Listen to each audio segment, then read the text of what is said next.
I want to thank you all for coming this evening, and I want to thank our hosts, Columbia University School of Journalism, the June and Simon Lee Center for Global Reporting, which is directed by tonight's lead speaker. The center was formally launched last weekend at the International Press Institute's World Congress, and this is their inaugural event. So congratulations, Azmat. And thank you to the Overseas Press Club for convening this conversation. For those of you who don't know it, the OPC is the largest and longest running, oldest institution or club for international journalists. I am a proud member. Azmat is an officer because she does everything. If you'd like to be a member, please come talk to either one of us afterwards. Also, our executive director, Patricia Kranz, is here. Patty, are you in the room? Are you still downstairs? She's still downstairs. But you can talk to any of us about membership. For students, it's only $20, and the OPC does give out press badges if you ask for one. One of the perks of becoming a member of the OPC are conversations like this, right? It is a club full of people like Azmat doing work like Azmat. And we began convening this series of conversations earlier this year. We call them How I Did It. And basically it's meant to give freelancers an opportunity to meet someone like them who has successfully produced important journalism. Right? And the journalism that we're going to talk about tonight is an extraordinary feat of journalism. I'm not the only one who thinks so. In awarding this work a Pulitzer Prize, the board at Columbia described it as courageous and relentless. For those of you who don't know it, and I actually don't think there's a journalist in the world who doesn't know it, but it bears repeating. We make them walk by it every day. Right. Sorry about that. The stories we're going to talk about today expose the devastating civilian toll of US-led airstrikes in Iraq, Syria, and Afghanistan. A military offensive that President Obama hailed as the most precise air campaign in history was playing out as anything but precise for the people on the ground. What's more, the story showed how the military designed its system to keep the real toll a secret and to make it hard to hold anyone to account. To get inside of that story, to say that wasn't easy is an understatement.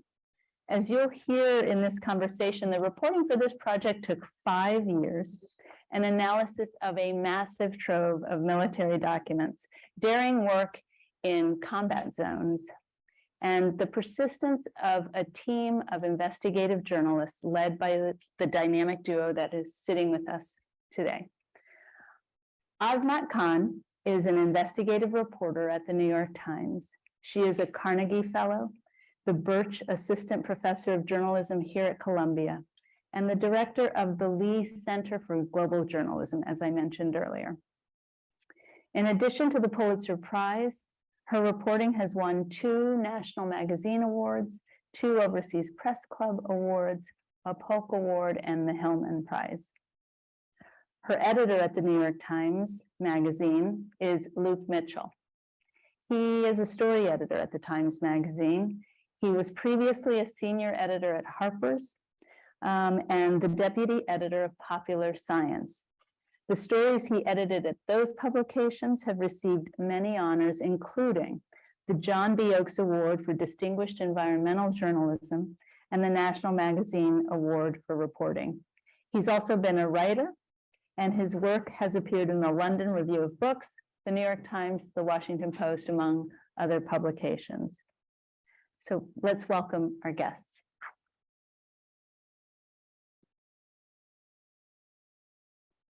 I told both of them as we prepared for this that I love this format because I think that one, it not only allows us to get behind the scenes of the work, it gets us behind the scenes of a relationship that I think is really important to producing the kind of work that we're going to be talking about today.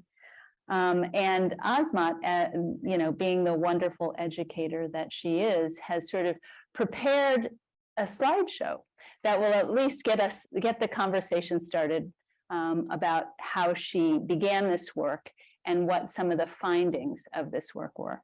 So please, Azmat. Thank you, Ginger. I'm just going to step over here so that you can see this.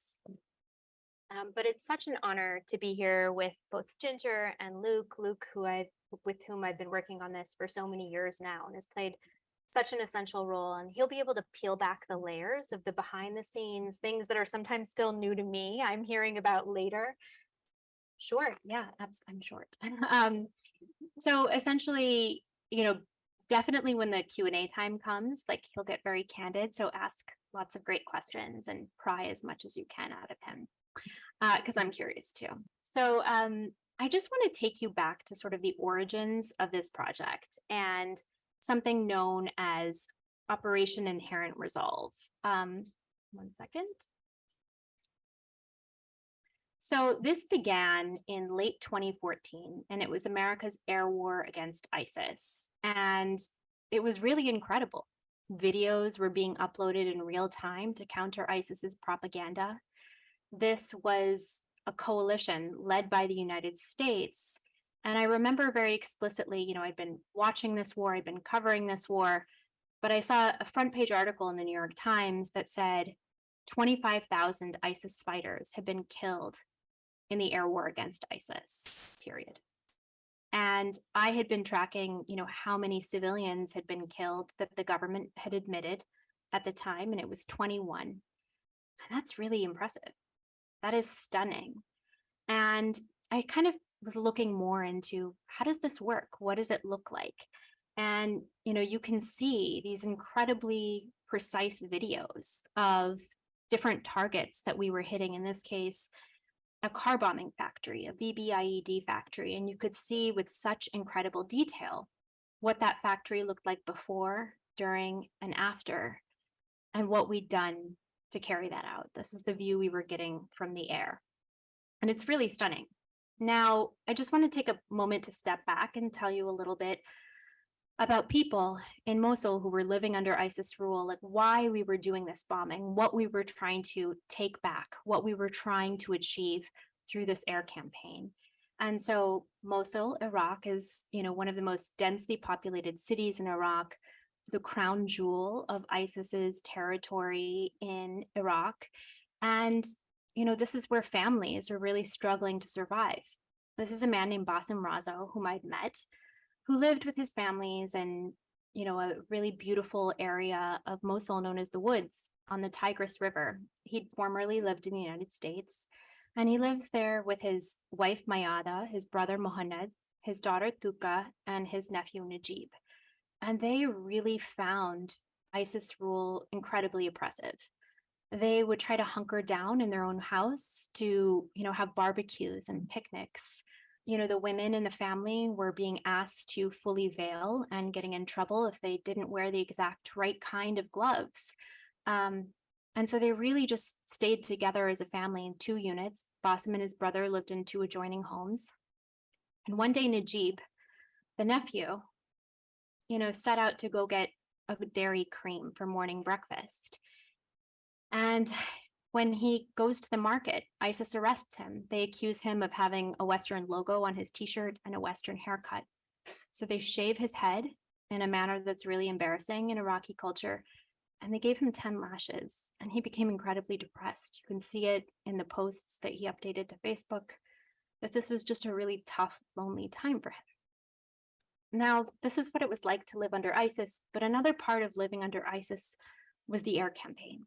And what I didn't tell you earlier when I showed you that video, this video that you watched, was that these were the homes of Bassem Razo and his brother Mohammed. And on that night in September of 2015, they didn't hit a car bombing factory. They hit a family, including Tuka, who you can see here, holding a firework the night before. She died. Mayata died. Mohanad died, and Najib died. And, I met Basim and I was incredibly moved. And I wanted to know how often this happened. So I sought to do a sample. I wanted to know how frequently what you just saw happens, these videos that are uploaded with total certainty. How often are these going wrong? And so I wanted to do a ground investigation. I started in a town called Kayara, and I basically just went door to door, distinguishing airstrikes from local detonations, from things that ISIS may have done, for example, bombing a wedding hall, from things that locals may have done after ISIS left, in retribution, if an ISIS judge lived in a particular house. And in my very first trip to Kayara, of the first 10 strikes I went to, half resulted in civilian casualties. And that was stunning to me if you compare that to the numbers that I cited earlier, right? So, I went door to door in these neighborhoods. I looked at where ISIS did actually operate from, at what periods of time, to try to understand why something might have been hit that resulted in a civilian casualty. We recorded photographs from a drone that basically rendered 3D animations to try to understand, what this looked like, what was impacted.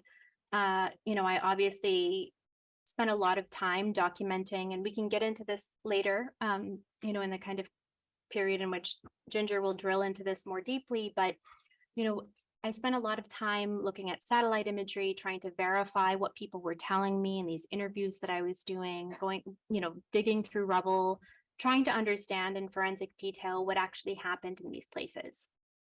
The resulting story, which took 18 months and which was, what I first published with Luke, was The Uncounted in the New York Times Magazine, along with a sociologist, my co-author, Anand Gopal.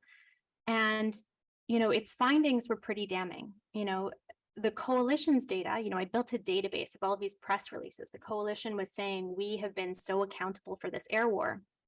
In fact, when we have every time there's an allegation, we investigate it, we look at it. And so according to their data and the database I built, 1 out of 157 airstrikes in Iraq had resulted in a civilian death. But on the ground, what ultimately became a sample of 103 airstrikes in 3 cluster areas.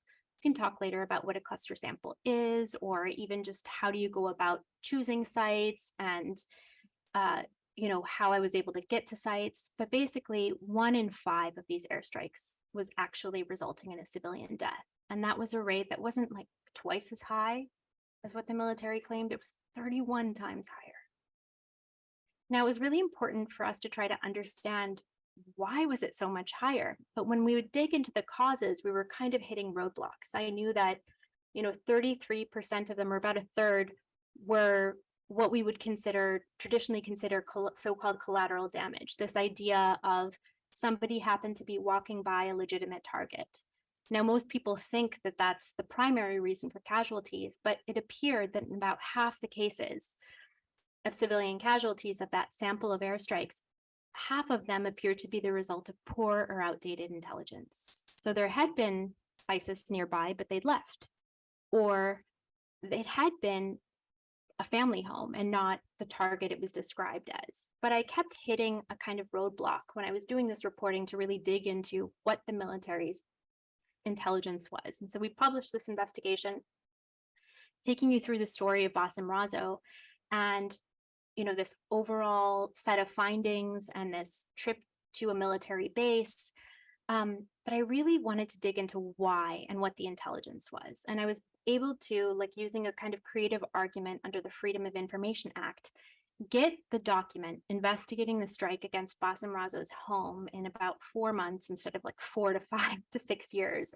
Most of these types of documents state they won't be declassified for 25 years from the date after which they were produced. And when I began reading it, I was really taken aback by what they'd done. So they'd filmed this in 50 to 30-minute windows, about an hour and a half in total. And they determined, there was no women or children, even though they were filming during the hottest days of summer.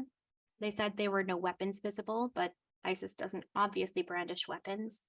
That there was no overtly nefarious activity, but ordinary actions like opening the gate to the house so that Basim could let in his brother, so that Mohammed could let in Basim, was seen as evidence of ISIS tactics, techniques, and procedures. And then the document also stated, well, we may have just mistaken this home for a structure next door.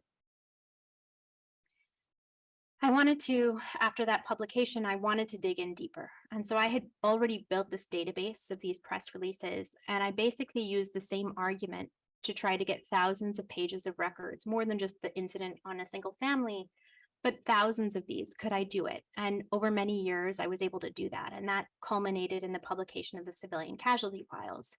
And when I dug into those records, I saw that the Kabul strike was not an anomaly. Like I knew that before that happened, because there was not a single finding of wrongdoing or disciplinary action in any of the 1,300 incident records that I obtained.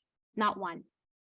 There was only one possible violation of the rules of engagement, and it appeared to have gone nowhere. The reports were rife with instances of confirmation bias, in which ordinary actions would be perceived as a threat.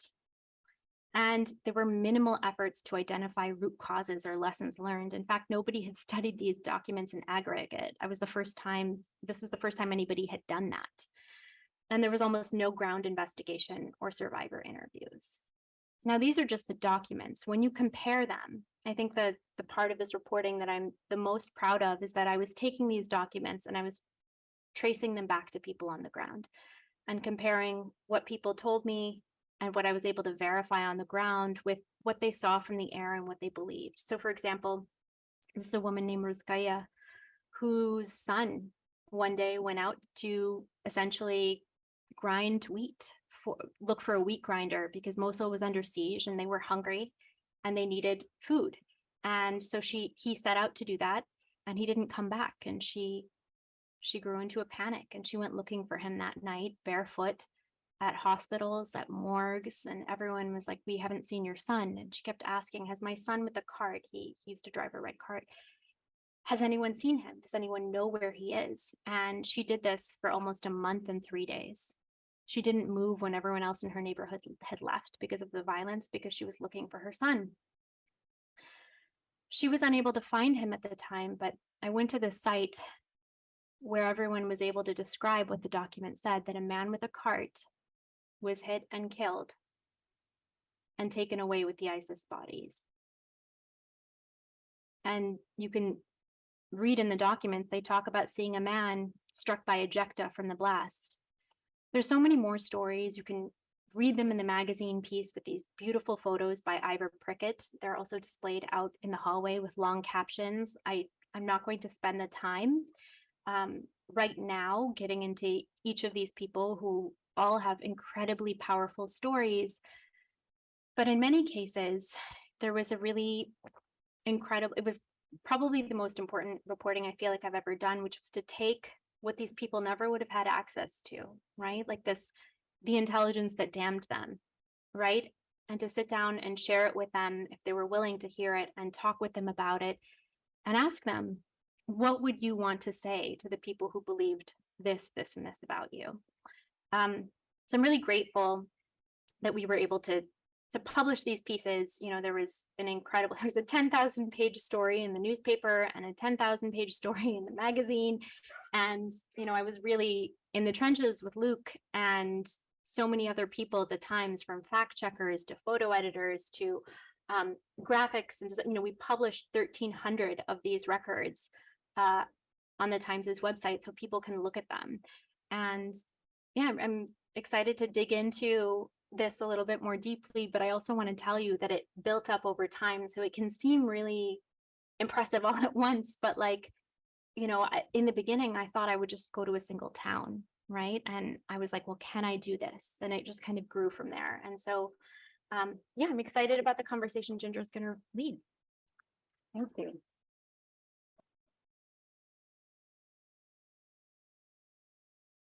Thank you for that. It's incredibly powerful, and I can see that you're still moved by the people that you met, which doesn't surprise me at all. I want to try to take us to where this began for the two of you. So in my mind's eye, I sort of see Azmat sending you an email, Luke, going, "Hi, I'm Azmat Khan. I'm a freelance reporter, and I want to dig into the most impenetrable and powerful institution on the planet and show how this war that they say isn't killing civilians is actually killing a lot of them. And will you publish it?" And you say, Sure, absolutely, absolutely, of course. Right. it can't have been that easy. I mean, so talk about, talk about the real deal. How did you guys meet, decide to work together, decide that this story was gettable and that Azmat was the reporter who could do it? Yeah, and it's a good chance to talk about the sort of catch can nature of who goes where and what we're looking for. So why don't I say how, because this came to me via an email from Anand. Yeah, Why don't I say how I came to know him? sure. Okay. And then you can take us through the whole process Sure. up to that email, and then I'll pick it up from there. And I'll be brief on this, but he's always a very well regarded reporter now. And way back when I actually was going through my emails on this, like, when did he first pop up in my Right. my world? And that was in 2010, actually. When my boss at Harper's was like, "I heard about this guy, this book editor who I actually knew. It said he's someone you should talk to. You want to go out to lunch with him?" I was like, "Sure." But then I had to go to another thing, so I couldn't make it. Oops. Anyway, we sort of finally crossed paths. I talked to him, and it's like, "All this sounds great. What are you up to? Let's do something." Years go by, nothing comes of it. And then I get this email. But why don't you? What did the email say? It was quite good. Tell but- me. What the email? Sure. So actually, so this pitch that I'd submitted to Luke, or that we'd submitted to Luke in March of 2017, was a year into this reporting. Yeah, we And so- came into it quite late. Okay. And this is because nobody wanted it in the beginning. Had you pitched it to other places? Yes. Okay. Can you talk about that? Yes, I pitched. I'm going to be very sad about this answer, but go ahead. I think the first place I pitched it was ProPublica. Yeah. And I brought it to like a great editor I knew there, and she was excited about it, but she was really upfront, like, "We can't support you in a war zone. If you take it to an institution that we'll be happy to partner with you on this." And I just thought, why would I want to deal with like multiple editors and Right. institutions and Smart outlets? thinking. But like, keep in mind, in 2016, this was not like the sexy story. Like, editors were willing to pay like $6 a word for stories about ancient artifacts and looting in Syria, but the understanding of the true civilian death toll was not well known. Like, nobody had really cracked it. There were a few isolated stories about civilian casualties. And so, in the beginning, before I'd gone and I didn't have the results to really show, like, this is what we're seeing, the percentage of them, I was writing up these pitches and taking them places, and it was really hard to get commissioned. And then we did. And that was part of like even the teaming up with Anand was just like, oh, he's this like literary wonder boy. I'm like this investigative reporter. Who could say no to us? Everyone. There were many. How'd you get to yes with? Well, so then we took it to Matter, which is a publication that was like, yes, we're down to do this reporting. We're down to pay for the expenses. And I think I was like out in the field in Iraq when I get this email being like, we're shutting down. And at that point, like, the reporting had progressed a lot. And, it was kind of just making sure that we had something for a magazine, like making sure the narrative of Basim was really sound, like the reporting had triggered a payment offer. And so we sort of wrote up this lead that is very similar to the Uncounted's first lead, and like spelled out a few things in that first pitch for Luke, not the very first pitch I'd ever written for this, unfortunately, but it was, here's this person, we're going to take you through his story. Here's this broader investigation. I think at that point I'd fully sampled Kayara, but not the other two areas. It was like around 50 airstrikes at the time. I've been I'm getting access to this airbase, and there's a payment offer that's going to be made, and we're going to tell the story of what happens to this man in this broader investigation. And then we also saw a few other things, like we both had hostile environment training. Here's our bios. Here's what our anticipated budget is, and we can, you know, in fact, let me actually push this forward so you can see That'd this. be great. You can, nope, I left it up there. Oh. But you can see on this webpage, I have like a whole investigative pitch that you can, basically a breakdown of how do you pitch, what should that look like, how do you find a story, on my website, and that can get into greater detail about like what you should probably have, how you think about an idea. But I want Luke to speak to that Yeah. too, but were you going to show your pitch? I don't think You I don't have have it that on the one? slide, but Okay. I can pull it Okay. up if it's. That's if it's okay. needed. Okay. So you get Yeah, so, this sort of so I get the superhuman pitch. reporting pitch. And I actually have it on my phone, so I can read some of it in a minute, but I want to talk to you about pitching Yeah, for just a thank you. second. Yeah. Because I assume that's why a lot of you go to these things. And so the pitching is just a horrible process. And like, honestly, your description of a good pitch is the only time I've ever heard anyone describe a pitch that would actually be useful for like selling a story. And we'll talk about what makes this story great and what we can learn from it about what could make other stories great. But just to say, every institution has its own processes for getting a pitch through whatever is a series of meetings or into a particular packet, but getting from no answer to some kind of answer. And at the Times Magazine, the process is particularly cumbersome and time-consuming, confusing. And generally speaking, you write a pitch to a story editor. The story editor maybe likes it, or maybe can give you some advice on how to improve it. If the story editor does like it, we send it up to now, which is a little different than it used to be because we've made it a little more sensible, to someone who organizes them all into a pitch packet, and then they have a pitch meeting every week, and you go in and defend the pitch.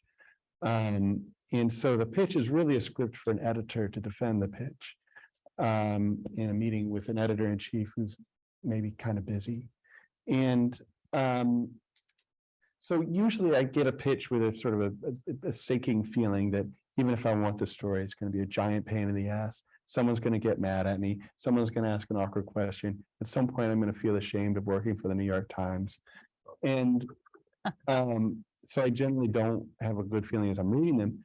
And this was actually quite a good pitch. It was a very good pitch. And, Only had a year. and so here, I should I read this thing? Yeah. All right. By the way, this is a side thing. Keep your email. Always keep your email. I've got 20 years of email. It's my resource. Oh, this is the Civilian Casualty Files pitch. Yeah. Oh, okay, Yeah. that's a good one. I mean, don't know. Sorry, no, this is the uncounted one. John Connor pitch. Yeah. This is from everyone. I hope you're doing well. I'm ready from Iraq. I've been working on a story with Azmat Khan, a brilliant investigative journalist. Most recently behind an award-winning investigation on Afghanistan. We're slated to do this for Matter Studios, which we chose because we're hoping to include a strong multimedia component. However, Matter suddenly forward. This is useful because it's speaking in a highly professional context. He's like understanding what we're trying to understand and articulating it quite well. So we're now looking to place the story. I think the magazine would be a perfect home with the pitches below. The story has a strong narrative thread as well as a serious investigative heft. And it's also a real opportunity to include interactive multimedia that can really augment storytelling. Thanks so much. And it's the stuff about multimedia, which now seems like corny. At the time, people were very excited about multimedia. So the pitch basically begins with the lead of the So what was it? That Azmat's an investigative reporter, award-winning, Anand, yeah, and this. okay. Late one evening in September 2015, Bassem Razo turned off the television, went upstairs to the bedroom and settled in next to his wife. Mayada to sleep. It was 1 a.m. Not long after, the room exploded. It was the lights flickered wildly, pounds of concrete fell around him. The roof had caved in. He could see the night sky, the stars over Mosul. By the time he was brought to the hospital, he'd learned that it had been an American airstrike and that Mayada and his daughter Tuka were dead. The second airstrike had crushed the house next door, killing his brother and his family. Bassem desperately needed surgery, but Mosul was under ISIS control. Healthcare had crumbled under the caliphate. So he made a daring escape through ISIS-controlled Syria to Turkey and then Baghdad. Since then, Bassem had been, this is a pitch. Since then, Bassem had been living in Iraq's capital, struggling to cope. A month after the attack, he wrote on Facebook, my daughter, words can't express what's inside me. The pen can't dry my tears. God rest your soul, my baby. He's also been trying in vain for justice from the U.S. government. In the 1980s, Bassem and Mayada lived in Ypsilanti, Michigan, where she sold beauty products as an Avon lady. His extended family still live in the U.S. Some of his close friends, such as a sociology professor at Penn State, are Americans. Yet for more than a year, the U.S. refused recitation or even official acknowledgement. The airstrike was not targeted both homes, which the U.S. called Centers of Vehicle-Borne IED Network in a video it released after the strike. And to this day, Bassem does not know why. Now, there's a lot going on in this. I want to actually, it's probably worth getting through this whole thing. There's a lot going on in this. One is just terrific writing. That's right. It's very engaging. And it's not. It's human. I mean, there's not data in any of this. This is the story of a family, right? And you're riveted. And it's like, okay, yeah. It's also really putting the stakes very clearly on the table. And it's life and death. It's about things that every human being should care about, but in particular that the New York Times masthead cares about. And well, I'll continue. In the 2 years of airstrikes in Iraq, America's primary fight against ISIS, the Pentagon claims to have killed as many as 20,000 ISIS fighters and only 104 civilians. A year-long investigation suggests, though, the true scale is orders of magnitude higher, possibly 10,000 dead civilians and counting. The anti-ISIS campaign is perhaps the least transparent war in American history, with few reporters on the ground and none embedded with U.S. troops. The public is largely being kept in the dark about the cost of the conflict. That is a nut graph. That's a nut graph. So like my sinking feeling turns into a rising feeling. Like I'm not going to have to write a nut graph for this. Fantastic. My boss is not going to think I'm an idiot for wasting his time. Our story will follow Bassem through his life in Michigan, the night of the strike, his escape, and his attempts to obtain restitution from the U.S. government. Will close with his return to Mosul, to the site of his destroyed house. It's U.S. back. This is a standard magazine structure, so it's like skipping ahead. We will also follow the story through the experience of his friends, a tight-knit circle of doctors, engineers, and professors, all killed or wounded in coalition airstrikes, and we'll amplify the story through our broader investigative findings, which include 4 points. And I don't think I'm going to read. Well, actually, they're pretty interesting. Under U.S. law, relatives of civilians killed in American airstrikes are entitled to compensation, but the coalition has refused to pay. One reason is transparency. By the way, for those of you who've read the story, this should all be very familiar. This is all in the story. Yeah. I mean, that email is like the top of the story, Yeah. I think, right? One reason is transparency. Victims' families often do not even know who bombed them or where to turn for restitution. We spent nearly a year challenging the Pentagon's claims on Bassem's strike, compiling enough documentary evidence that it became impossible to explain away, until the U.S. finally acknowledged that they killed his family and agreed to pay compensation. I think we can speak frankly here about what gets awards. Yes, you can, frankly. That's what gets awards. Impact. Right. Impact. Right, impact. Can I ask you about that? So this clearly demonstrates they had been working a while on this. Yeah. Like they had findings, they had, been sort of scavenging through different strike zones. So they had numbers, or at least what they estimated to be numbers.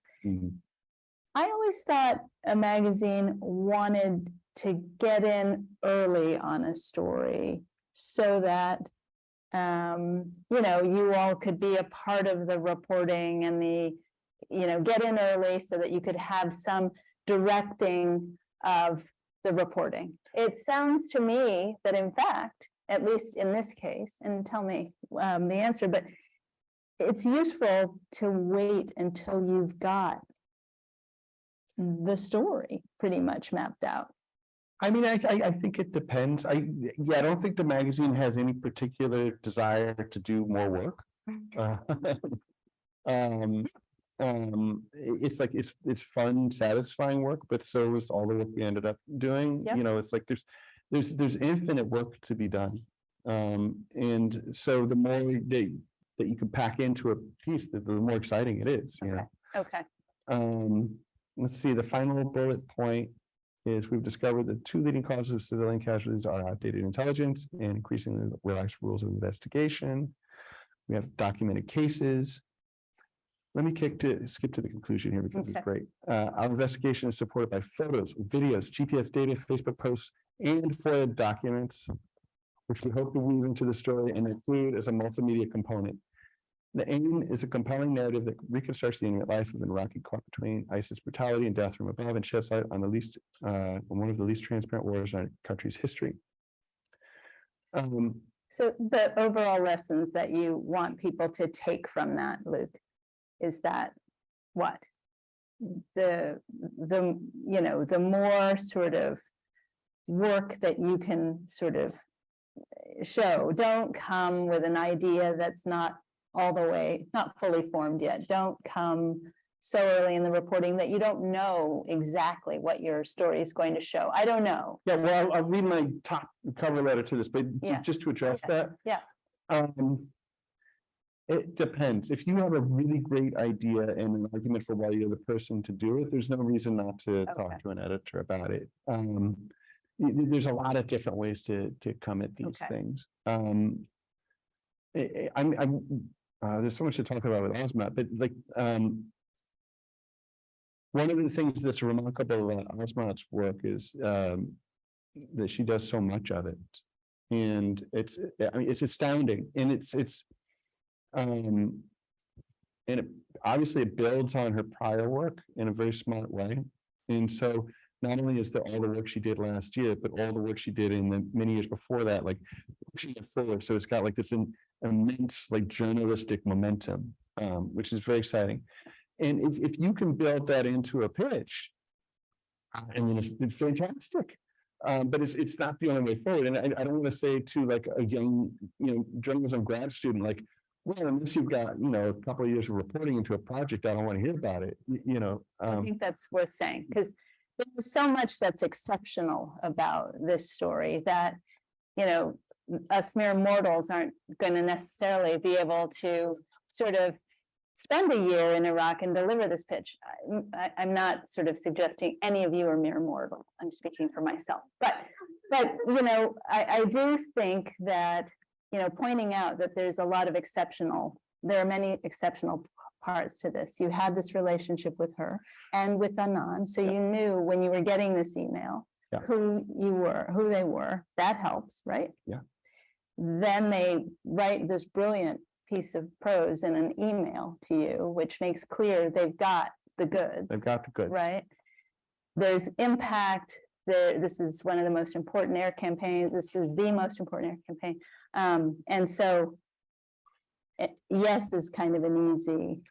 Well, here's what I said. I said that they reminded them that we've been talking on about some other stuff, and that Azmat seems like someone we really ought to be doing business with. And I said, this seems like the way to get it going. And so the pitch below lays it all out, but here's one especially astounding bit of reporting. And I just quoted this from the pitch. The coalition states it has killed 2 civilians in 2 years of airstrikes, but we visited the site of every airstrike in just one town in Iraq, interviewing hundreds of family residents, witnesses, and local authorities have found that 37 strikes had in fact killed 39 civilians in the same period. ISIS killed 18 civilians. I mean, you can't read that sentence and not want to sign up that story. Right.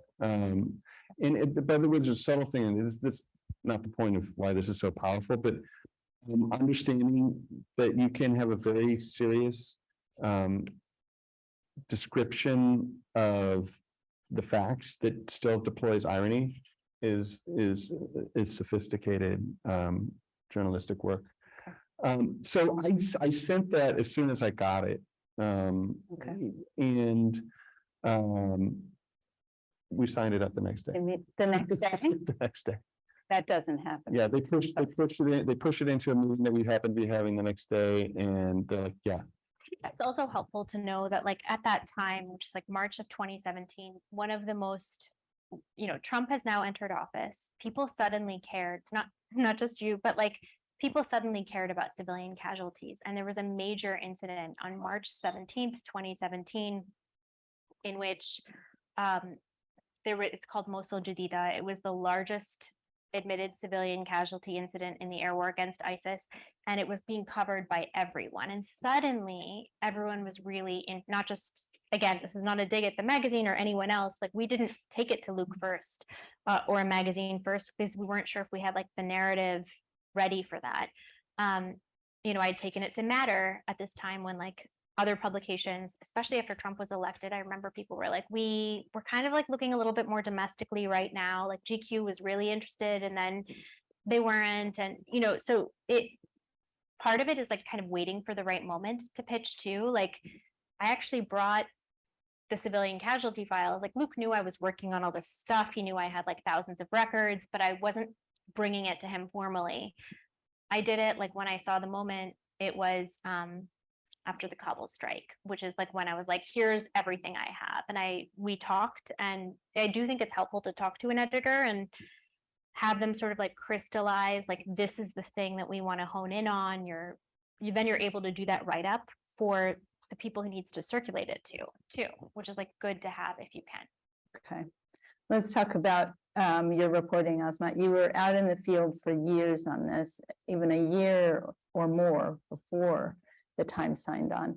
How did you finance that reporting? I think financing this kind of work for freelancers in particular is quite complicated. Yeah, I mean, keep in mind, like, this is not a story you would have been assigned in 2016. Like, this was not the story about ISIS at the time or the story of that air war. And so, like, I was pitching, but it wasn't getting taken.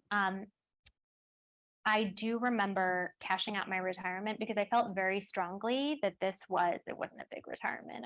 I was young at the time, but it was the only one you had. It's true. So I had been a staffer, and I'd kind of just been in this place where, I'd finished ghost schools, an investigation that looked at claims. Similarly, it was a ground sample of U.S. funded schools in Afghanistan. Like, how many did we actually build? How many were ghost schools? And I was able to show the distinction between what America claimed and the reality on the ground. And I felt at the time I wasn't being assigned to Iraq and Syria. And I was kind of like angry at the time. I remember being like, I can do this. I'll show you. And so I went to go do it and cashed out my retirement and applied for all these grants and wrote up these. She's not recommending this to the rest of you, but I mean, like, I think sometimes, like, I think not being that angry wouldn't have allowed me to like try this, because I kept seeing the need. Like when I first got into Kayara and I saw like half of the first 10 strike sites I went to had resulted in a civilian death. And I knew that 1 out of 157 is what they were claiming. Like, I knew it was an important story, and I knew I just had to keep reporting it. So fortunately, I got a New America Fellowship, which allowed me to, and that was like June of 2016 or something, that I found out that I'd gotten it, and I'd done the interview like right off the back of one of my trips to Iraq. So I had like a lot to talk about and tell them about, and I think they were excited. And so, yeah, I Matter paid us out a little bit too when they folded, and we can talk more. And one of my resources I have, the syllabus has like 70 pages. It's a redacted version of my conflict reporting syllabus, but it gets a lot into like budgets and how should you build them and what should you estimate. But yeah, it wasn't until the magazine took it, and then I did have to do a book deal afterwards, because I was like, I think I'm a little bit, I think I need to like make up for some costs. Right. So it wasn't, Did you ever figure out like the bottom line on producing it? Great question. That is a good question. I do know that at one point, like, I ran out of money. I was like in Baghdad and I was like running low on money, and and everyone was like, you're not going to get this embed. And everyone was like, come home. It's just like not going to happen. People aren't even taking it. So I called Anand, and he was like, come home. Like, I don't, he was finishing his PhD here, so he wasn't in the field very much, but he was like, just come back, like, or you should just do frontline reporting in the war against ISIS. Like, it's not going to work. And then I called my little brother, and he like wired me a little bit of money. He was like, you can do this. No. Very nice, very nice.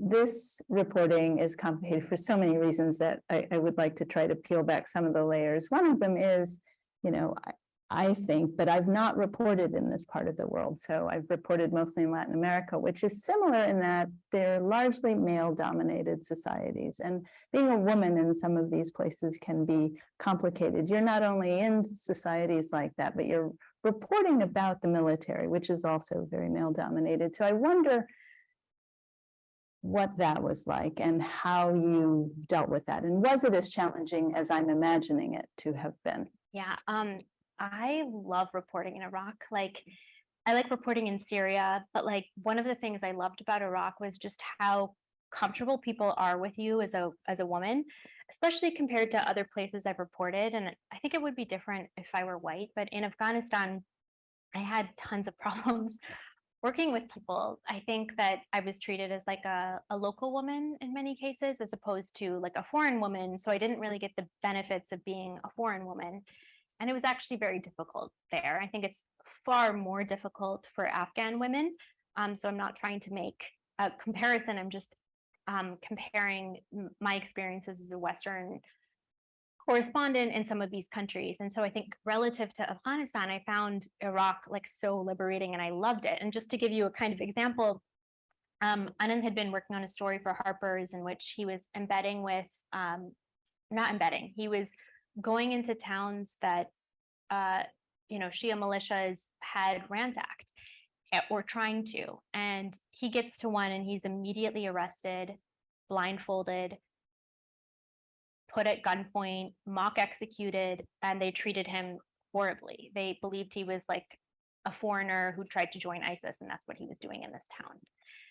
When I showed up in these towns, I'd done a little bit of prep, so I had embedded with one of these militias in advance to keep myself safe. And, I had these photos on my phone to show that.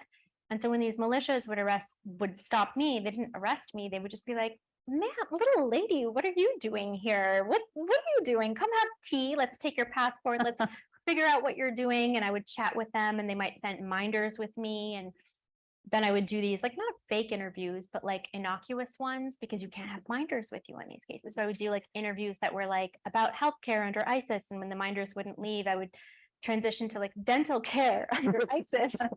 And the most boring thing, I couldn't have come up with more questions about teeth than I did. And we were looking in people's mouths. It was weird, but the minders left. The minders totally left. And I don't think I would have been able to do that had I been a guy. I really like reporting in Iraq as a woman. Yeah, very cool. What about when you go into these homes and you're alone and you want folks to talk to you often about probably the worst thing that's ever happened to them? When you're going in on a trip like that, are you in and out and never see them again? And what does it take to get people there to sort of open up in that way? What is the first conversation like, and then what follows? Yeah, that's a great question. I think you have to, with people like this, I knew media literacy, as I might know it, is not strong with many of these people I'm talking to. So there's a lot of context ahead of time. Here's who I am, here's what I'm doing and why. I was really explicit about the fact that, America has made these claims. This evidence suggests that might not be the case. I want to get to the truth of what this is. And I was also, especially for when I had the files, many years later, and I was doing that reporting, I was really nervous that somebody might think that because I have these files, that I'm a member of the government, or that I'm aligned with this. I was very explicit about explaining, the who, what, where, why I'm doing this. Was I sued my government to get these. I filed a lawsuit. I was able to get these. I was really transparent about that. I tell them, what I intend to do with this. I tell them, you don't have to answer any of my questions. If I ask anything that is hurtful or harmful, please know I don't intend to. Forgive me. You can totally just say, no, I don't want to answer that. Because they're not, especially because people are so inviting. I would say if there are children around, like we can also, they don't have to be here. In fact, it's probably better because a lot of times they wouldn't like send their children out when we would be looking at graphic images. And so I'd have to like explicitly say that. And then also just, I would give them sort of time. And so my beginning question after you get through all of that and they agree was just, where does just the story start for you? And that allows them to begin it where they'd like. Some people like to start immediately with the night of. Other people like to start, you know, earlier than that, like tell you more about themselves, but that's a good way of kind of starting to figure out where they want to take that. I spent a lot of time, I spent way more time on these interviews than what I needed because like you want to make these people feel like they have dignity. Like you want to treat them like they're an expert in the towns they live in, that their stories are valuable and that context can help you too. So like actually the healthcare under ISIS reporting, not the dental, but the healthcare stuff was interesting and useful. And Dental is a very important part of healthcare. it was not, I could be so embarrassed. We can talk about Afghan teeth, too, you know. Oh. But you know, a lot of like, what was most, I asked them, depending on their age, like, what was most so like when you were growing up compared to now? Or I would ask about like ration cards, which are like, you know, the things that I was interested in. So like the government gives ration cards to people, they're entitled to like food subsidies. And like, how is the ration card different today than it was when you were growing up? Because like food quality has gone down considerably and you learn things about like how economic realities changed, but they also feel like a lot of pride being like, I'm helping you understand this place, I'm helping you understand this context. And then you're not also only associated with the worst night of their lives. They don't just think of you as this person who's like rehashing all their trauma. And so I spent a lot of time after I'm done with all of the like civilian casualty related stuff, trying to transition out to something uplifting. And so for a lot of people, they would, you know, I'd ask them how they cope and they would talk about God and faith, or, you know, I would ask about children and like school and like just get them out of the mindset. This is all very trauma-informed kind of reporting. And, you know, you told a story once that I heard at a different panel where you talked about time. And you talked about a person who you went to see and spent days, maybe a week or two, hoping he would tell you the story. Would you tell that story? Yeah, it was actually Basim. So in the beginning, like I met him, and the first time I met him, we maybe sat down for like a 2 or 3 hour interview. And then I did my digging and I would follow up. And I would encourage you, if you expect a long timeline with somebody, like send them what you can share with them for their comments. Like, here's what the military said to me. They said they have no record of this. What do you think about that? And so he was still involved, and I would come back to Iraq and I needed to get the night of for that lead that Luke read. Like that night of was so important to get. Obviously, it was like the key to like a magazine pitch, right?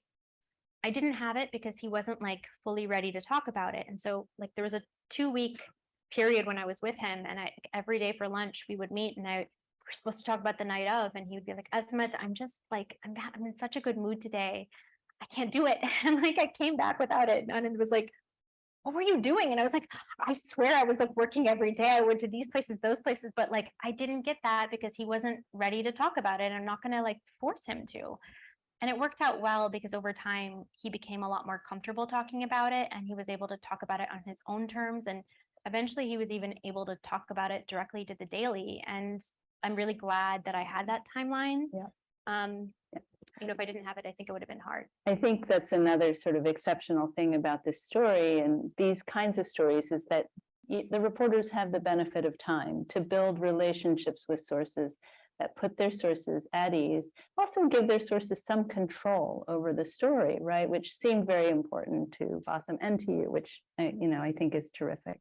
I want to get Luke back in here for a sec, because I do think you've got this reporter out in the field doing this very sort of intense reporting, intense in terms of emotional intensity, intense in terms of just figuring out what's a bomb blast and what's a drone strike, which I find fascinating. We should get you to talk about that.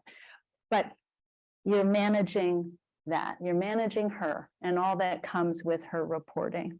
And then you're managing the New York Times. So can you talk about that? Because you said coming in that it wasn't a lot of line editing. There was a lot of managing. Yeah. Is that right? Yeah, so this is, if we're talking about the civilian casualty. Yeah, so no one really manages Azmat. It's just that's not how things work. But you try to, like, I don't know, what's the word I'm looking for? Keep her like attached to everything as best you can. And there's a lot to stay attached to at the times. It's like a big, the story came in and everyone was very excited about it. Well, and as you said, there were several different groups inside the Times who were working with you. So talk about that, please. Well, yeah, I'll do it in chronological order, as editors do.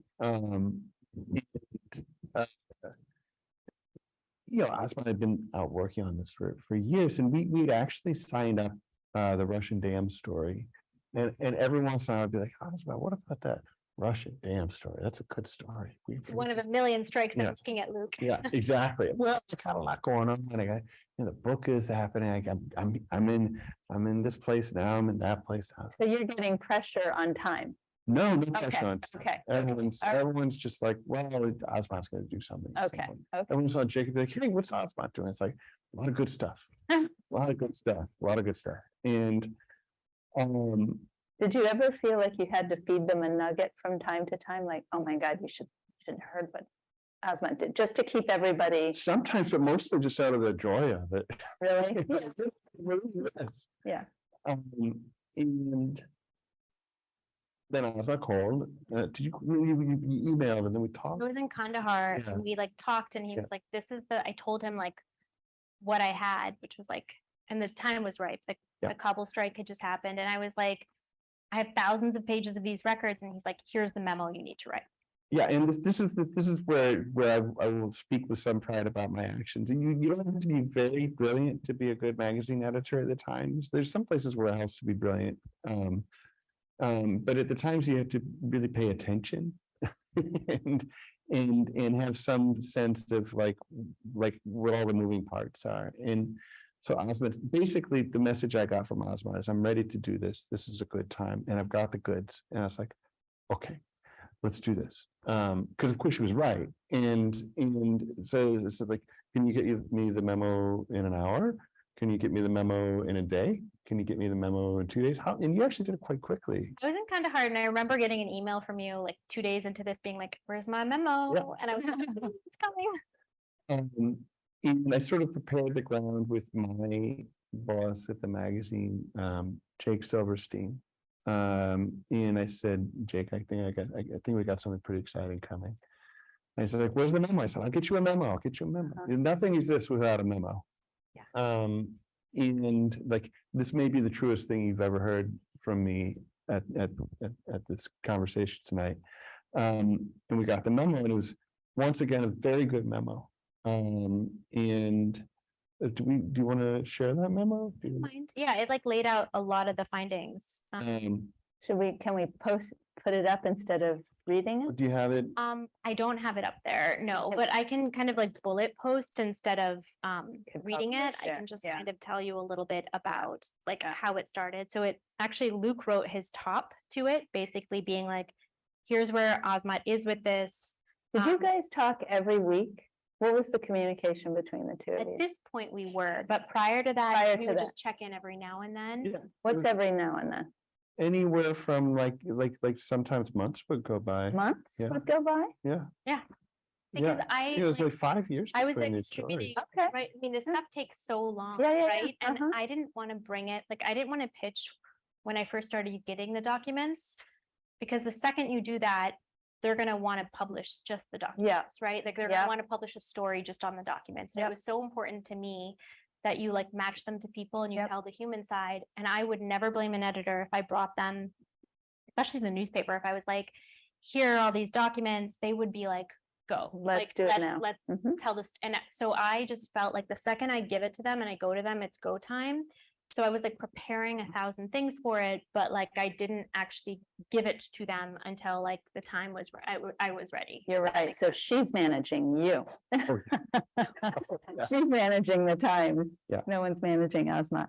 Wait, and you should read your pitch first, and then I'll read Okay. the top, because there's some stuff to explain about the time. Okay, so I know I won't take long on this, but I basically set it up with the Kabul strike. I was like, after weeks of stubbornly claiming U.S. drone strikes on a vehicle in Kabul a U.S. drone strike on a vehicle in Kabul last month was righteous and grounded in superior intelligence.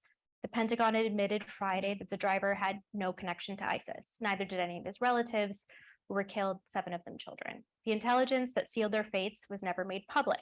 Instead, in the face of reports from the ground suggesting a grievous error, anonymous officials leaked ominous details about a safe house, packages of explosives, et cetera, et cetera. These statements conveyed a confidence in U.S. intelligence that has been ubiquitous in the post 9/11 wars, a confidence that ordinarily would go untested. But Kabul was different because there were journalists on the ground at a time when the world was watching. In a rare concession, they made this admission. The military conducted its own investigation. If released, it would be one of only a handful of such records it has made public in the last 6 years, a handful, as the U.S. drew down ground forces. While its release would be a rare window into cracks, it would be an incomplete one. Kabul was an anomaly. Many of these 10,000 strikes take place in rural areas, and the intelligence that underpins them is unlikely to ever become public. Over the last 4 years, I filed FOIA requests for assessments. I've obtained more than 1,300 of them. The largest cache of documents detailing the intelligence behind U.S. airstrikes possessed by anyone outside of the U.S. military. The military has never studied these assessments in aggregate, but I've been doing so for the last 3 years when I began receiving records and visiting the sites of many of them to compare the military's intelligence with the realities on the ground. The result is the first comprehensive and systematic investigation into the intelligence the U.S. relies on, and a damning portrait of its errors. And then I like get into like bulleted findings, Very like detailed, yeah. basically what would become the nut graph of the newspaper story. And it just goes through the different kinds of things that I've talked about, like no findings of wrongdoing, no this, no that. Do you want to talk about the top of what you Yeah. posted? Yeah, so this gets back to what Azmat sent me was a script I could use to pitch my bosses.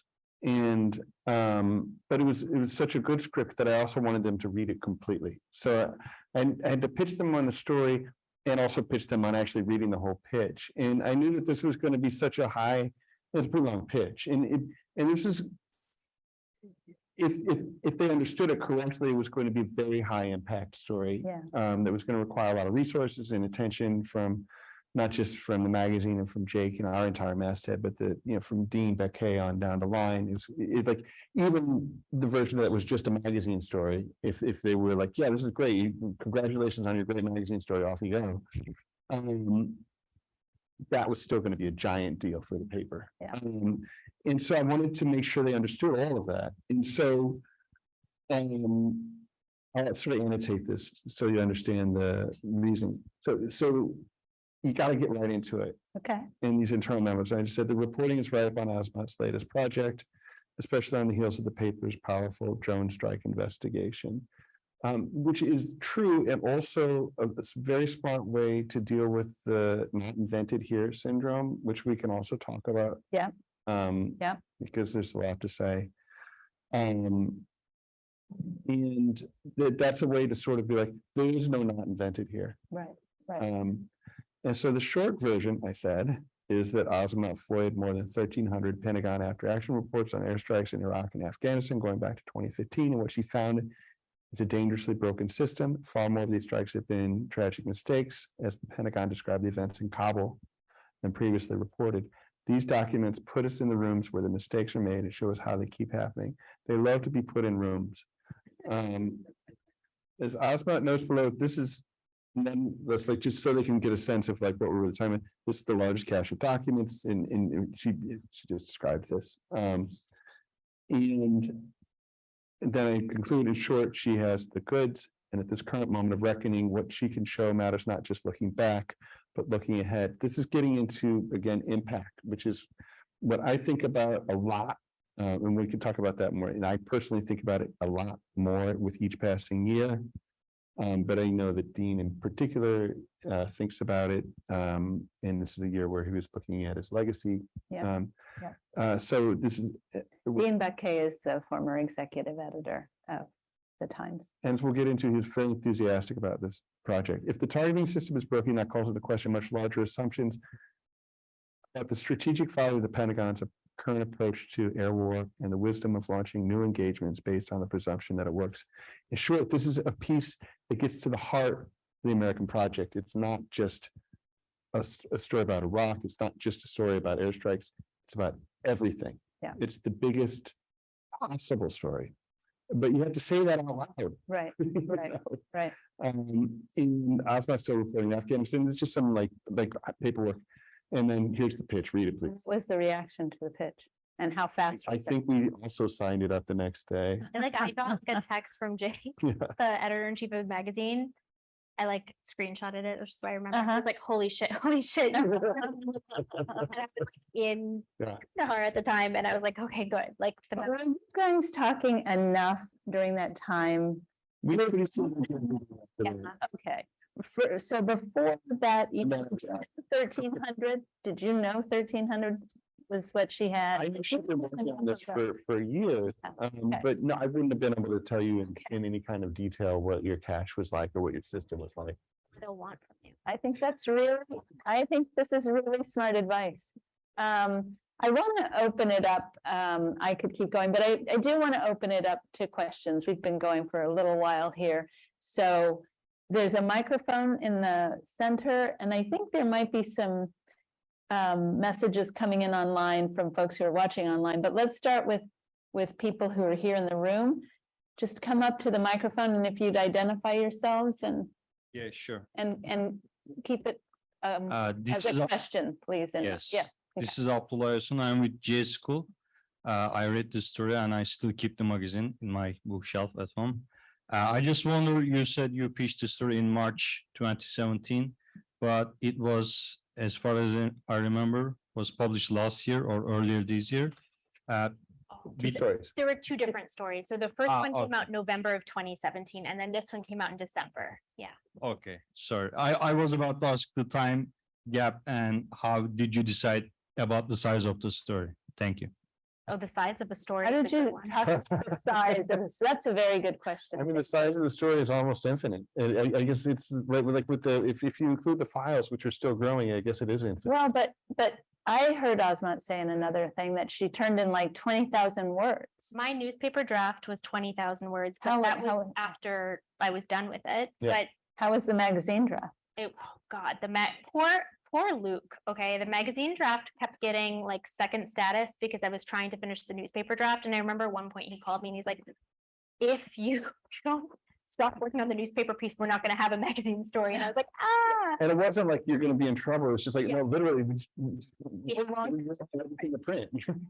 Well, you were great at conceiving this idea that there's going to be two parts. In one part, we're going to look at, in the newspaper story, we'll drill into these documents and have that kind of like, traditional investigative language. And the magazine story will be a journey with you as you do it, which was, Was I- that the two of you that decided that? How did that? It's just somewhat. Dean and some others on the masthead thought, you know what? Why don't we break this into two pieces? And we'll put the big news in the newspaper. And those of us, the magazine who were pretty excited with big news, were like, sure, that's a great plan, Dean. And then we started to think about how to actually do that in a very smart and effective way. And I think it actually worked out quite I well. mean, you were smart because you saved pieces for the magazine. He was like, no, these three parts, like they're not for the paper. And I'm glad you did that because like, they're like these beautiful scenes where you do want to be taken through them. Like Yeah. the closing of the magazine piece is a story I tell in the Daily, which if you haven't listened to it, I would recommend it over everything else, only because you get to hear a survivor in her own words, like walk you through the trauma of this and like what happened and what went so wrong. But that was one of the things, this chemical weapons incident and like that bread oven incident that you were like, no, these are mine. You can't touch That them. of an incident paper. always was going to go in the magazine. Okay. Please. Hi, thank you for speaking with all of us. I wanted to know when you interview someone, especially when it's a very sensitive topic for them, do you record the conversation or do you prefer not having any equipment with you so that they don't get intimidated and they tell you the more real things? I would record because there's a translation happening and I'm working with translators and, I want a record to double check. For one thing, I would tell them, I wouldn't use like a fancy professional recorder that would like distract them, but sometimes I would just type on my laptop in front of them and people were very comfortable. It depends on the cultural context, but like in a place like Iraq, like to be literate in typing is like impressive and it's a sign of like dignity or I don't know exactly what, but the idea that your words are being transcribed and, I'm typing so fast, like they really like it. The poor daily had to deal with the audio of me typing, but they like made it work so well. They were so sweet about it. But yeah, I think it's different if you have something that's very like in your face, but I can think of very few examples where someone didn't want to talk. It was very helpful in a bunch of different situations, I thought, to have those as a resource. Yes, yeah. And if someone wants to talk off the record, do you do that or do you just not talk to them? I do, yeah. I mean, I give them the opportunity. If there's something you want to tell me in confidence, you can tell me. That's one of the things I say to people. But a lot of people are the people who would want to tell me things in confidence are not like, they're usually not victims or survivors. It's maybe somebody who's like tangentially in the neighborhood. They just don't want to be like seen as like, I'm the person who told you where ISIS was residing. Or it's intelligence sources on the ground, people who passed on coordinates, or it's military sources. There were a lot of them, but I don't like quote them all. In fact, I quoted very few of them, but they were like informing my reads of the documents. And a lot of those people, because of the dangers to them, like I just don't, there's a few references to them, but they don't come up explicitly. Did they inform the reads of the scene of a drone strike? Like, how did you learn what a drone strike looked like? Yeah, so I mean, it's not just drones, it's all different kinds of aircraft. Right. But as soon as I started getting the docs, what? And artillery. Yes, Yeah, and artillery. yeah. Well, I would basically in the beginning, like these docs made no sense. They're full of so many acronyms, but I built a database of like all of the military lingo and I just started like adding to it. But then I had these sources and it was like, I was very lucky that after the encounter, a few people came to me who were quite senior in the air campaign and they really liked like what they'd learned because they're not investigating on the ground, right? So they really liked the fact that I was doing this and were really willing to help me in that way, which I want to help you understand it. Some of them were people who would like defend this system and structure, but really wanted to just like help me. And it was like a lovely thing. And so I had people, basically I studied in a way where I would send them the document that I was looking at the time, in confidence. And then we discuss it the next day and I'd be like, does this, I would basically kind of like quiz, like, is this or is that?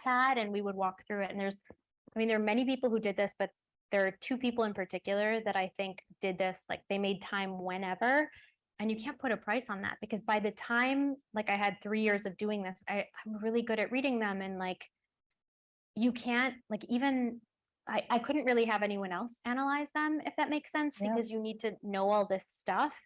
And so like I brought in some students, for example, to OCR these records to convert them from PDFs to text files. And part of the reason I did that was like, I was hoping that people would read them enough to be able to know a little bit, to be able to do some of this as well, or to at least fill in some of these columns in my database. But yeah, it was like great sources. Okay. Thank you.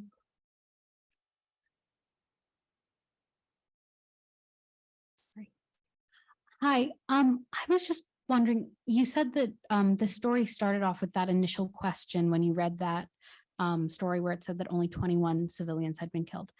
At what point did you realize just how many lives were impacted and how big this story was? Did you realize that this was going to be your life for the next several years, and this was an incredibly important thing that you had to do? I think I was very naive because if I knew that this would be my life for the next several years, I don't think I would have done it, to be honest. I think I would have been like, that sounds awful. So it was like a lot of just like, self-delusions, if that makes sense. Like there was a lot of like, I felt like it was urgent and something was never happening. It was like, it took much longer than I thought. But I know Kayara, getting into that one town, doing those 10 was like the first, okay, I have this, after many attempts to get into Ramadi. Like, I knew this other town in Ramadi like really well via all these people I'd met who lived there, but none of us went to it together. But it just, all of that work went down the drain because it can't stand next to being there and going door to door. And Kayara was the first place I did it. But I like knew I had certain things at certain times where, when I was able to get that embed after like months of them telling me no, and they wouldn't check the coordinates, and they said you can't come to Qatar, and then I was like, well, why not? And they were like, well, you have to. Eventually, they dragged it out for as long as possible, and then they were like, you have to share your IP address and all of every device you bring into the country. And I said, well, I won't bring any devices into the country. And they were like, will you sign a form stating that, certifying that? And I said, yes. And then the same day I landed in Qatar, so did my little sister, and she had a great time at the Ritz-Carlton in Doha.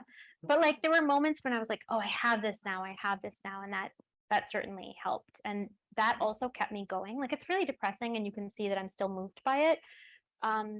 But like the fact that you're pushing back, or you're seeing things that just are physically impossible, like when you see those claims and then you push back, and I did have the military tell me things that just were not true over and over, it like showing it or demonstrating it, showing at one point that they could not track their own airstrikes, that they were not logging coordinates correctly. Like when I was able to prove that, like was such a high, like that keeps you going.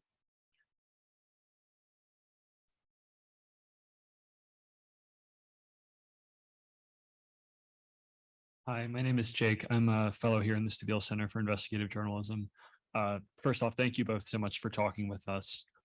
I'm really interested in writing on the intersection of military action and human rights. I read this story when it came out, and one of the things I come back to when I think about process, how do you prepare for a fact check for something like this? What does the fact check look like, both from the editor's standpoint? What does the fact check process for something like this look like? And then how did you prepare for that process, whether you knew it was coming or not, in that kind of fact check? So I think the fact check for the uncounted was harder than the fact check for the civilian casualty files, because I had all these documents that we could now rely on. I think you're better poised to talk about the fact checking. The magazine's fact checking process is so rigorous. Like I remember, I'm just going to tell you, like, I remember there was like an epic fight over whether or not it was like a poof of smoke or a blast of smoke, and like Anand was livid because he's like, the language is being ruined, and I was like, I don't care, I just want like the facts to stay. Like I could lose this, but there was like, they're really intense there. And yeah, so it really helped having the documents and not having somebody who like obsessed with all the words in a beautiful way. No one is prepared for a fact check at the New York Times.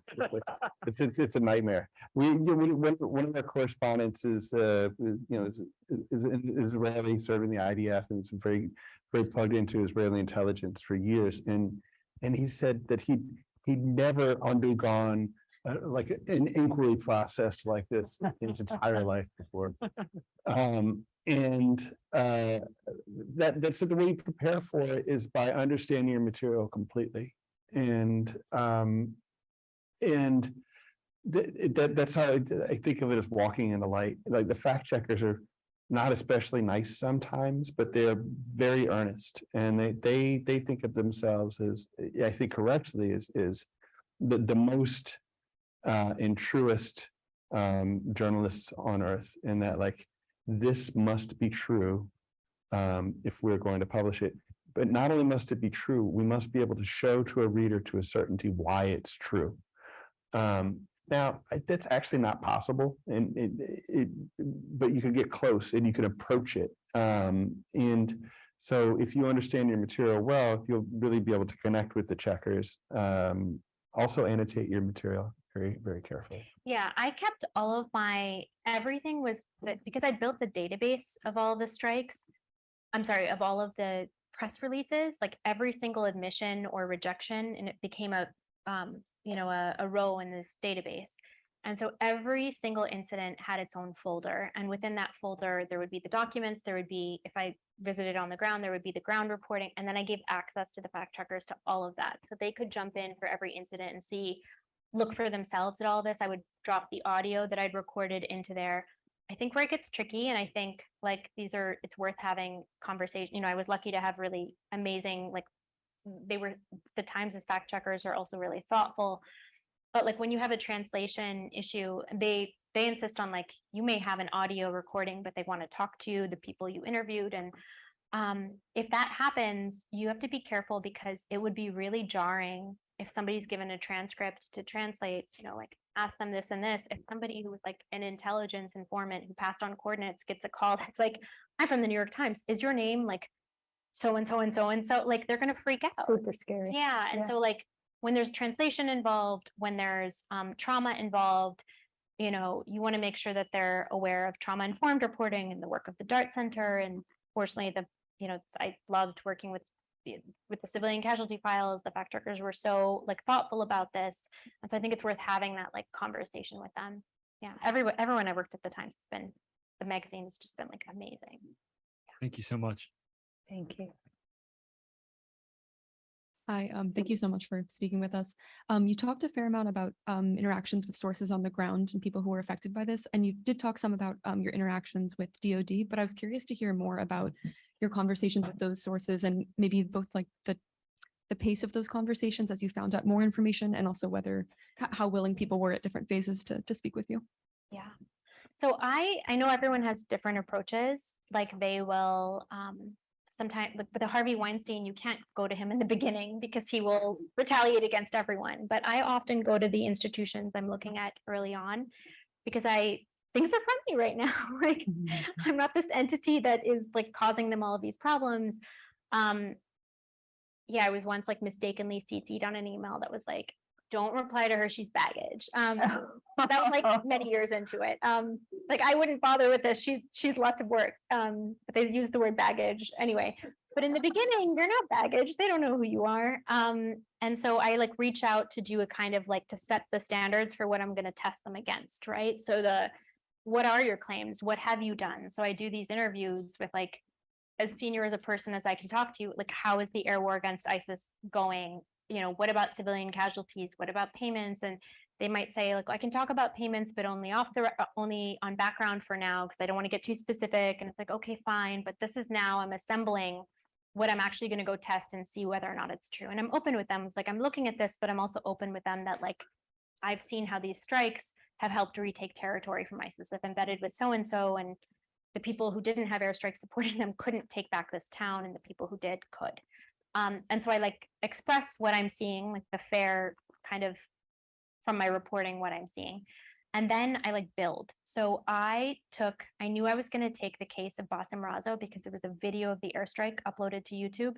And if you take anything to the coalition, they might easily be like, we didn't do that. We have no record of that. But it's really hard to dispute it if you have a video. And so I was like, I'm going to use him as a test case. So I often have with my investigations, like a test case that I'll use to like probe the system and take it through. And I'm not like giving them everything yet. I'm just using one test case, because if you bring them too many, they're not going to like actually dig into it for you. So in the beginning, they were like, we have no record of this, of doing an airstrike. And I was like, oh, here's the video. I previously shared it. And they're like, okay. And then the video gets pulled from YouTube after I send this to them. And then all the strike videos start getting pulled from YouTube. But I'm like archiving all of it at this, I knew that this would happen, but I followed them through it. And this is why they made a payment offer. It was the first payment offer in the anti-ISIS air war for a civilian death. And they made it to Bassem. And obviously, like once that process was complete and I got in my embed, that's when I sent them the coordinates for like all of the others. And like I did this in like batches, and when they stopped replying to me, I sent them like I basically wrote the email and then we sent it from his, because like, you need that access. And like they checked the first 60 for me, but they're not going to check another 60 after the ringer I put them through. When I was like, you can't track your own airstrikes. And I'll just show you, because I do think it's helpful to see, like you have to be polite in how you push back. But I think I have in here a slide that can kind of show you how I would do that kind of pushing back. So I think you have to be like respectful and build layer by layer. So I, for example, I would send them, satellite imagery of this airstrike and the coordinates and the date range, and they would be like, oh, it was unlikely. The nearest airstrike we did was 150 meters away on this date. And then I would follow up and be like, I don't know if you can read this very well, but I would be like, okay, this strike depicts a bridge. It appears that this video titled this actually matches the GPS imagery I'd included. Is it possible the strike wasn't in the database you looked at? Or is the date on the video wrong? Or maybe the video is a completely different area. I know it's not, right? But I want them to confirm that it is. And so they come back and they're like, okay, you know what? You're right. We did strike this bridge. It was listed as unlikely because, upon a closer look, we thought it was a truck because the strike basically the team conducted 4 strikes in under an hour against 4 separate targets, but basically what was happening was that they were only including 1 location for 4 targets. Does that make sense? So once I realized that their database was off, like this was a big deal, but you kind of have to like build. So I would like follow up and I'd thread my previous responses. And I'd be like, hey, I'd still like to know, like, was the date incorrect? It occurred on this. The length of the bridge is only this long. Like, how would it be possible? And they confirmed the strike log only includes the coordinate for the truck strike, not the bridge or the other 3 targets in that 15-minute period. And so I would do this a lot where I would show my work. I would like start with the beginning and I would like build and I'd be polite about it. I'd be like, I found this video, it appears to match. And then just, kind of follow up from there. And so I'd encourage you to, when you do this, like thread your emails, because you're going to get like a whole new email. They're going to like not put that at the bottom. Like I keep a lot of that really organized, and that also helps you later on with the fact check too, because by the end of it, I've like done so much with the military that you can't like, they're not going to remember 2 years later, right? When a fact checker calls them. So you need to like preserve this as you're doing it. So I kept a lot of that. I just want to add something to that because it's this is so important. And it's connected to how you deal with the fact checkers.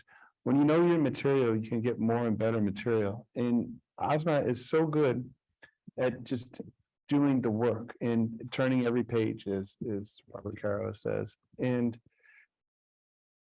when she's approaching sources, hard sources, Pentagon sources, they know that. And I think it's safe to say they actually respect you now, and you become a fact of life. And I don't think, except in some very particular circumstances, but these big institutional investigative stories aren't usually about bad guys per se. They're about lazy people sometimes, people trying to cover their asses sometimes, people trying to achieve one aim without concern for another aim sometimes, all kinds of things. But if you can sort of present questions to an organization where the premise truly is, how is this organization going to do better? People might want to answer them. And there's real evidence that this was the case with Azmat's work, because as we know, the Pentagon more or less thanked her for the story when it came out, and it's changed its policies. So the day before the story's published, was there a big conversation with the Pentagon about here it comes? This is the conclusion of an ongoing series of conversations. So yeah, we did like, obviously I've been talking to them forever, but like I did do a no surprises, which if you're not familiar with that yet, it's your final, I'm going to tell you everything that pertains to you in this story. And I'm going to describe the overall, not just the findings, but the overall like tenor of the voice of this piece, like what it kind of expresses and like the attitude throughout, if that makes any sense. Like you're kind of telling them like, these are all the facts that pertain to you, but like overall, this is a system of impunity. And I felt quite strongly. So like I'd asked them a million questions, but I kind of did a final like 8 questions at the very end that were like, I'm going to describe like what our findings are, and then I'm going to offer you like a final chance to like respond to any of this. Like I'd like your comment on like these things.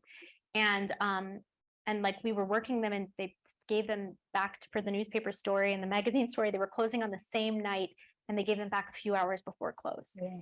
And I was on the phone with Paul, the newspaper editor, and talking to Luke, both of them that night. And we were working in as many parts of it as we could into the story. Yep. But I was like, Paul, can we please publish the no support? Can we publish the questions and answers? Because I think they're quite damning. Like when you pull like pieces of it and you put it in the story, it just sounds like whatever. But when you see what they were asked and like how they avoid it, like it's also a chance for you to see them. And so I like asked, like, can we publish those separately? So they're linked to in the story, in the newspaper story, it says, read the military's response, and you can see them for yourself. And I think it's really telling. Yeah.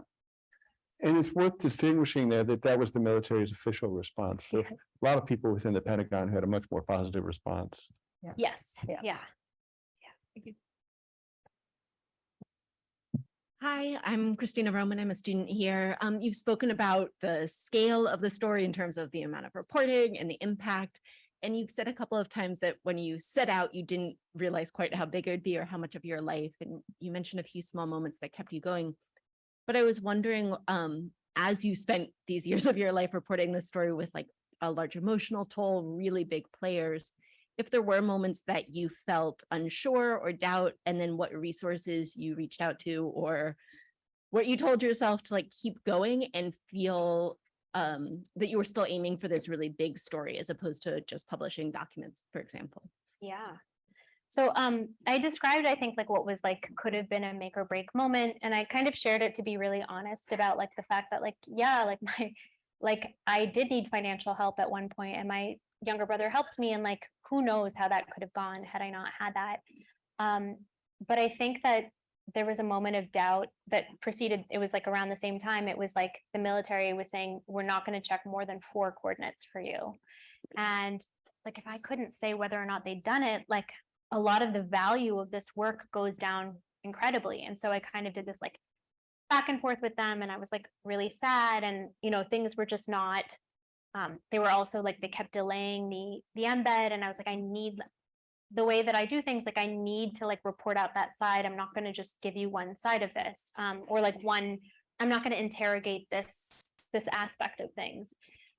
So that was a point where I was like a little, you know, I think that was the worst within like the 6 years of it. That was probably the darkest hour, and like people who care about me and just want me to like be okay are like, you don't have to do this. And I would say that in the beginning, I was just like, I'll do one town. And because I partnered with a sociologist, like Anand, he was like, why don't we do a statistically significant number of strikes that you can go to? And if you get up to 100, we can do a statistical inference.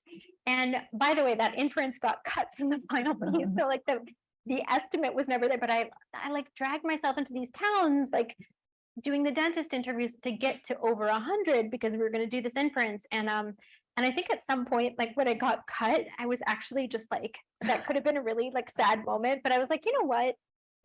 I went to 103. That's Yeah, great. so like you said about you didn't need an inference. You had 103 towns. Yeah. 103 strikes. Yeah. But but then the Civilian Casualty Files was 5 times the number of incidents visited, civilian casualty strike sites. And like that process was better because I got a grant, like the Carnegie grant helped a lot. I was able to like hire people to help with the database, the records, actually, like the text readable documents aspect of it.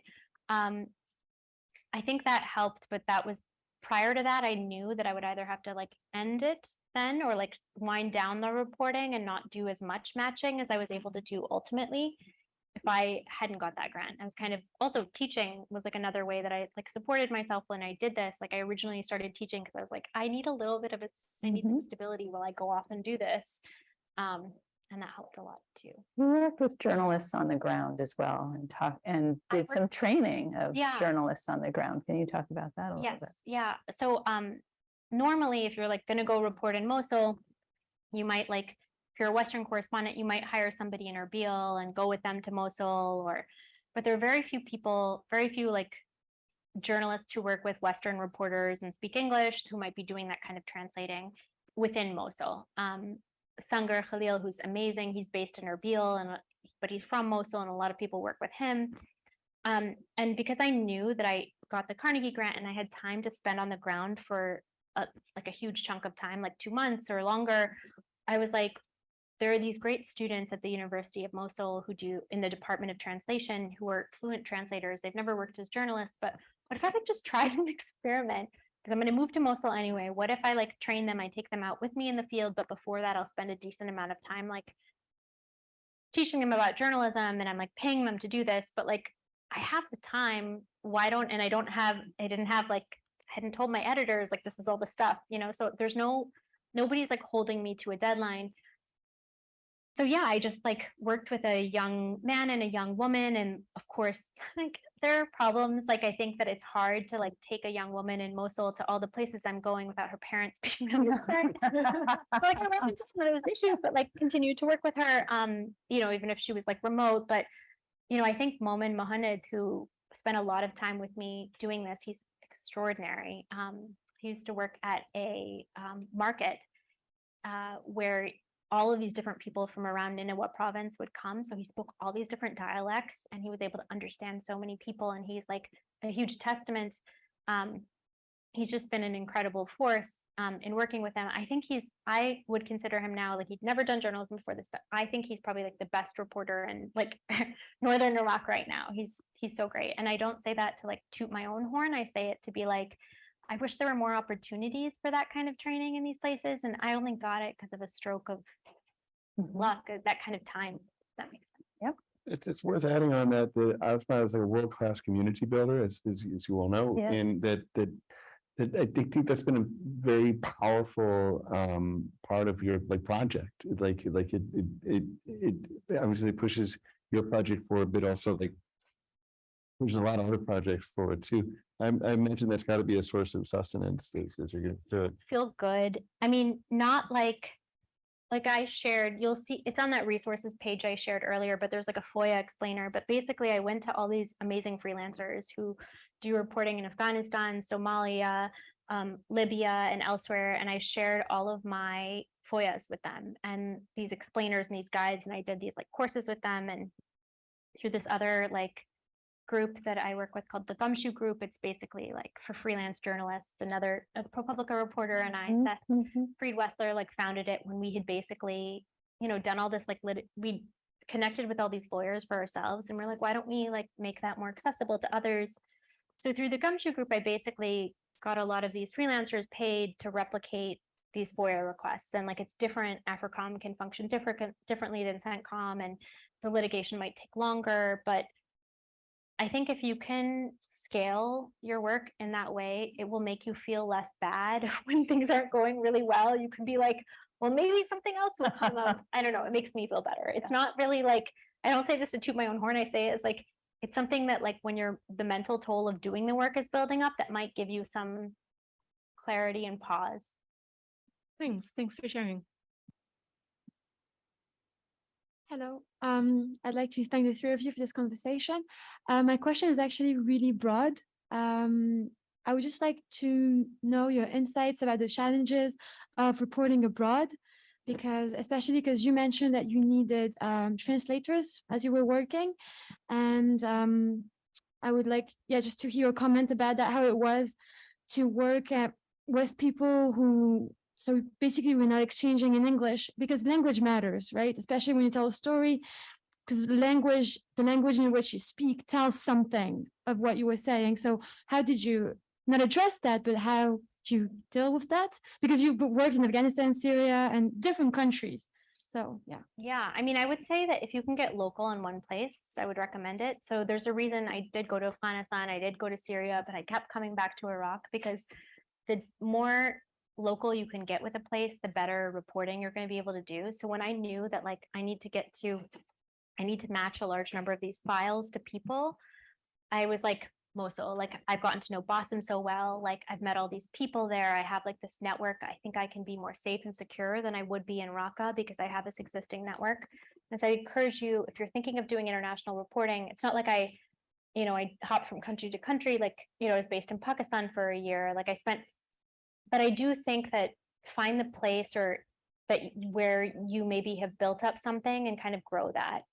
That's one piece of advice. And then of course, like working with translators was essential to me. My Arabic, I would never trust using it in these places. Like I don't think I could properly feel confident in what I would be taking away from that. But I do think like trying to learn as much as you can. So like the two students that I mentioned originally, I I actually hired them to teach me Maslawi originally during the pandemic. I was like, well, I can't go there. Why don't I learn? I was terrible at it, but like, I think their like respect for me was like, who is this? That you would even try to They do were this, just like, right? what are you doing trying to learn this? Like, where are you going to use this? But that's how it started. And I think you have to try. I have to be really honest. I'm not very good. But I think the effort goes a long way. And like Afghanistan and Pakistan, it's different, you know, obviously I have more language skills, but like, I wish that I was able to do this on my own, but. No, but you can, I'm but not. okay, but at least you said that every time you would, I mean, you would not just like go from a country to another country, you would actually stay there for a while and then, okay, well, that was helpful. Thank you. Thank you. And this will be our last question. Hi, Thank you. I have a question about writing the piece. So how did you try to like balance the narrative portion with more of the information portion and everything that happened with, you know, the Pentagon and all of that? And specifically because you talk to so many people and they have such compelling stories, was there maybe, you know, a person or a story you wanted to feature that just wasn't able to make the cut to the newspaper or the magazine? Yes, and Luke, I think would be really best to talk about this because I probably could not tell you what fell out at this point because we were racing against a newspaper and a magazine deadline and like the fact check and the daily and the graphics and all these thousands of other things. And so we actually cut a ton. And poor Luke, he deserves so much credit on the magazine story, especially in addition to like all of the wrangling, but so much, like, I feel like there was like a skeleton I put in something terrible. Okay. And he would just like, I don't know, you made it make sense. Oh, sure. No, he really did. Yeah, in terms of like squeezing things in, Azmat's a master of like explaining to you why the story actually needs to be 500 words longer because we have to, this person, just look what they went through. They have to be in there. They have to be in there. What's wrong with you? It should be right. And sometimes there's just like Your editor, it's